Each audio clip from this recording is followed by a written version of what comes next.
Good morning. Computer architecture unit 3 के अंदर आज हम लोग पढ़ेंगे काउंटर्स के बारे में। A digital computer can be realised using flip flops. हम लोग जानते हैं कि जो डिजिटल कंप्यूटर हम लोग इस्तेमाल करते हैं तो उसको बनाने में फ्लिप फ्लॉप्स का इस्तेमाल किया जाता है। Flip flops change its output state in response to the input pulses applied। Flip flop का आउटपुट चेंज करता है इनपुट पल्स के अनुरूप। जिस तरह का इनपुट होता है उसी तरह का आउटपुट और डिलीवर करता है। दो या दो से ज्यादा फ्लिप फ्लॉप को आपस में इंटरकनेक्ट करके भी आउटपुट को निकाला जा सकता है। फॉर एग्जाम्पल, एक फ्लिप फ्लॉप का आउटपुट, हम लोग जानते हैं कि फ्लिप फ्लॉप 1 बिट आउटपुट देता है। तो एक फ्लिप फ्लॉप या तो 0 का आउटपुट दे सकता है और या नहीं तो 1 का आउटपुट दे सकता है। तो मोर देन 1 बिट के आउटपुट के लिए हम दो या दो से ज्यादा फ्लिप फ्लॉप को आपस में कनेक्ट कर देते हैं। फॉर एग्जाम्पल, अगर दो फ्लिप फ्लॉप को आपस में कनेक्ट किया तो उसका आउटपुट 00 हो सकता है, 01 हो सकता है, 10 हो सकता है। ठीक है, तो इस तरह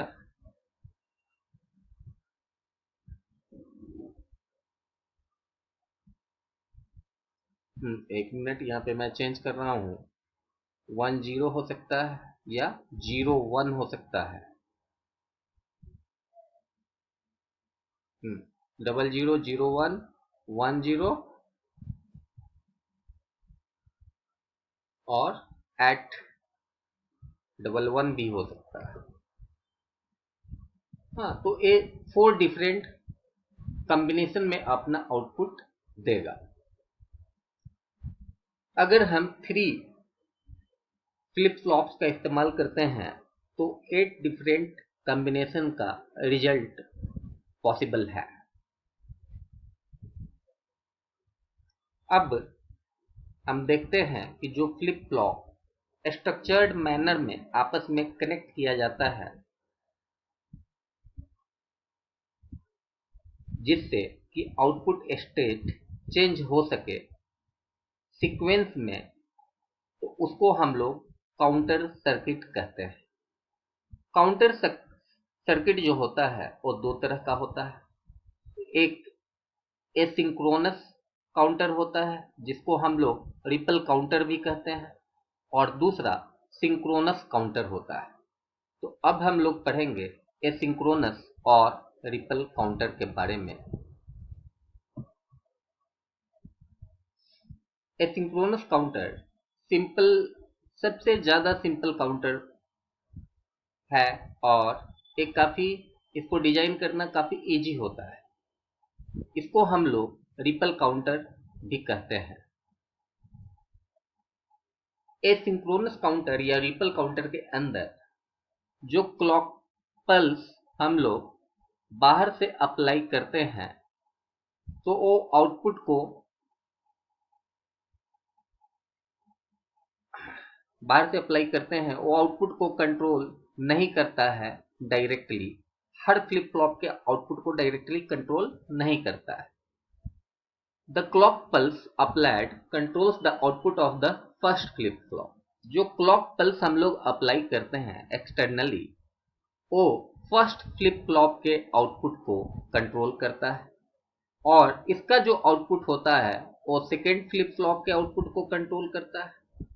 सेकेंड फ्लिप फ्लॉप का जो आउटपुट है वो नेक्स्ट जो थर्ड फ्लिप फ्लॉप होगा उसके आउटपुट को कंट्रोल करेगा, और इसी तरह हर आउटपुट अपने बाद आने वाले नेक्स्ट के आउटपुट को अफेक्ट करेगा। इसलिए जितने भी फ्लिप फ्लॉप का हम इस्तेमाल करते हैं वो सिर्फ स्टेट को चेंज करने के लिए, अवस्था को चेंज करने के लिए एक ही समय में नहीं होता है। The asynchronous counter uses JK flip flop, asynchronous counter JK flip flop का इस्तेमाल करता है। जे और के दोनों हमेशा हाई पे होता है और फ्लिप फ्लॉप, जिन फ्लिप फ्लॉप्स का हम इस्तेमाल करते हैं उसका नाम है टी फ्लिप फ्लॉप। जो काउंटिंग होता है काउंटर का वो असेंडिंग और डिसेंडिंग, मतलब बढ़ते हुए क्रम में और घटते हुए क्रम में, इसको हम लोग अप या डाउन काउंटर भी कहते हैं। तो इसका या तो बढ़ते हुए क्रम में होता है काउंटिंग या तो घटते हुए क्रम में होता है, और इसलिए इसको हम लोग अप या डाउन काउंटर कहते हैं। The number of states a counter goes through before returning the starting state is known as modulus of the counter. जितने स्टेट से काउंटर गुजरता है पहले वाले अवस्था में आने से पहले, तो उसको हम लोग मॉड्यूलस ऑफ द काउंटर कहते हैं। उसको काउंटर का मॉड्यूलस कहा जाता है। इसको रिप्रेजेंट करने के लिए मॉड एन काउंटर के रूप में, मॉड एन काउंटर के रूप में हम लोग रिप्रेजेंट करते हैं, जहां एन रिप्रेजेंट करता है नंबर ऑफ स्टेट्स, मतलब कितने डिफरेंट अवस्था से काउंटर गुजरा है पहले वाले अवस्था में लौटने से पहले। For example, a counter which uses 3 flip-flops can count all 8 counts starting from 000 to 111। ठीक है, एग्जाम्पल के लिए हम समझ सकते हैं कि एक काउंटर जिसके अंदर 3 फ्लिप फ्लॉप का इस्तेमाल किया गया है वो 8 अवस्था से गुजरता है। शुरुआत 000 से होती है और उसका एंड 111 पे होता है, या डिसेंडिंग ऑर्डर में 111 से स्टार्ट हो सकता है और 000 पे एंड हो सकता है। It is also known as mod 8 counter. इसको हम लोग मॉड 8 काउंटर भी कहते हैं। A counter which goes through all the possible states before restarting is called as full modulus counter। एक काउंटर जो सभी अवस्था से गुजरता है रीस्टार्ट होने से पहले, उसको हम लोग फुल मॉड्यूलस काउंटर कहते हैं। जो सर्किट डिजाइन हम लोग करते हैं वो सिर्फ कुछ काउंट्स को काउंट करने के लिए होता है और उसको हम लोग वेरिएबल मॉड्यूलस काउंटर कहते हैं।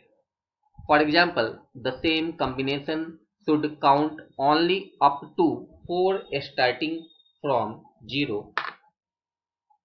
that is it goes through 5 states starting from 000। Example के लिए हम समझ सकते हैं कि उसी कॉम्बिनेशन में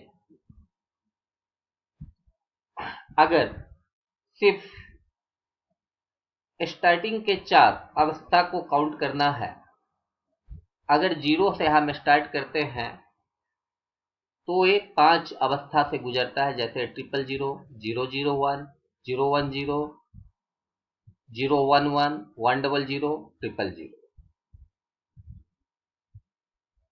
तो ए इसका 5 अवस्था हो गया, 000, 001, 010, 011, 100। 1 2 3 4, 1 2 3 4 5, और फिर से रीस्टार्ट हो गया 000 पे जाके, एंड सो ऑन।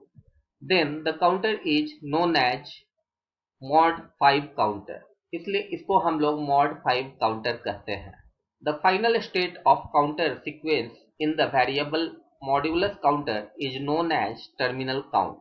जो फाइनल स्टेट होता है काउंटर सीक्वेंस में वेरिएबल के अंदर, मॉड्यूलस काउंटर के वेरिएबल के अंदर, उसको हम लोग टर्मिनल काउंट भी कहते हैं।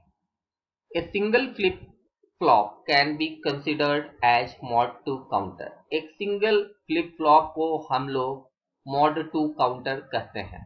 Counters of different modulus are used and can be combined to form other modulus counter।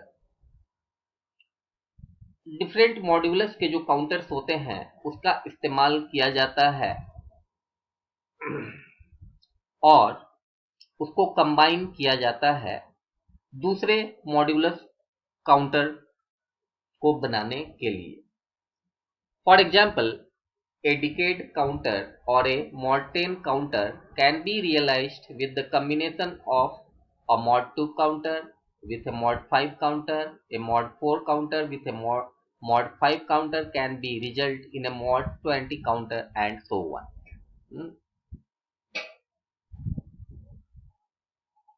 उदाहरण के लिए जो डिकेड काउंटर या mod 10 काउंटर होता है उसको रियलाइज करने के लिए हम लोग कंबाइन करते हैं mod 2 काउंटर को mod 5 काउंटर के साथ, या mod 4 काउंटर को mod 5 काउंटर के साथ, तो उसका रिजल्ट mod 20 काउंटर के रूप में आएगा। There are many ways to implement the ripple counter depending on the characteristics of the flip-flops used and the requirements of the count sequence। इस तरह से हम बहुत तरीके होते हैं रिपल काउंटर को इम्प्लीमेंट करने के लिए, और वो उसके कैरेक्टरिस्टिक्स, वो फ्लिप फ्लॉप के कैरेक्टरिस्टिक्स पे डिपेंड करता है कि किस तरह से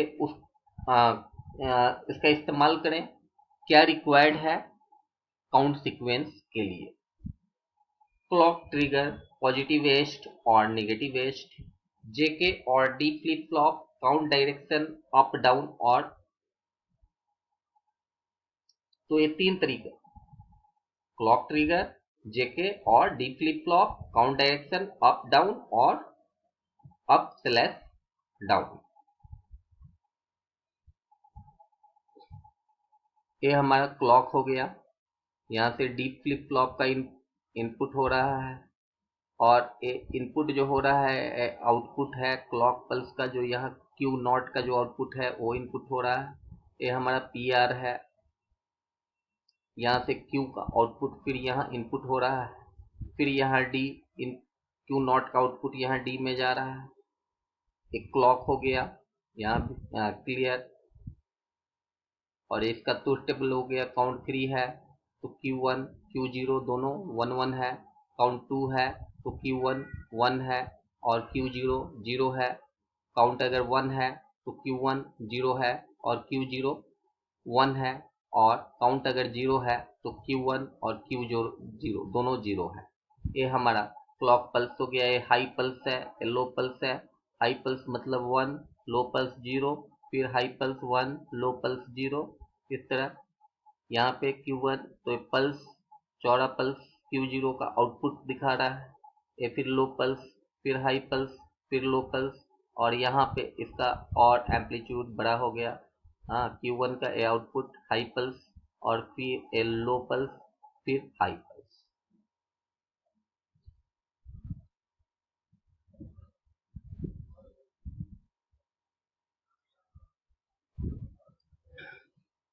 तो इस डायग्राम को समझने के लिए जो नोट्स है इसकी जानकारी और सिंक्रोनस काउंटर की जानकारी कल के वीडियो लेक्चर में मैं आपको दूंगा। आज के लिए इतना ही। Thank you.